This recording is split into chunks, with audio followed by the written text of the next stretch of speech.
Well, here with me now to talk about Lynda's life and legacy is Christopher Biggins, who was a close friend of hers, and also Diana Moran, who starred alongside Lynda in the stage production of Calendar Girls. Lovely you're here. Shame it's under these circumstances, Chris. She was loved by so many people, Diana, and you acted alongside her in Calendar Girls and got to know her very well. What was she like? Oh, she was such a fun person to be with, always upbeat. She was the mum in the OXO ads, but by golly, she was mum to the cast as well, because she was the constant in Calendar Girls for, I don't know, 3 years, I think it was, yes, probably. She did 3 seasons. And then oddbods like me came in and out and did a tour here, there and everywhere. And she would always bring us all together and little pep talks. She was just wonderful. We've had a few messages about her, and people remember her in their own way. Eileen Azzopardi says, I feel like I grew up with this beautiful woman in my life. She was like part of my family.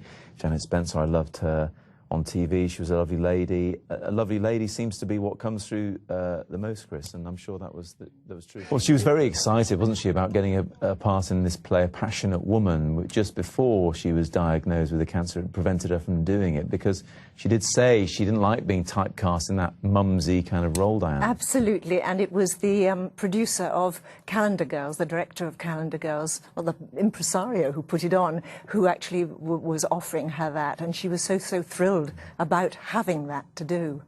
What do you think her legacy is now? Because I know you've been through cancer yourself a long time ago. Well, things have changed an awful lot since then, and we've seen Lynda talking openly and honestly about her cancer too. Do you think that will make a difference? I think it could make a difference. I remember when I had my cancer, which now was 26 years ago, and I'd kept it a secret, and then my diary was published after I'd got better, as a matter of fact, so people hadn't realised.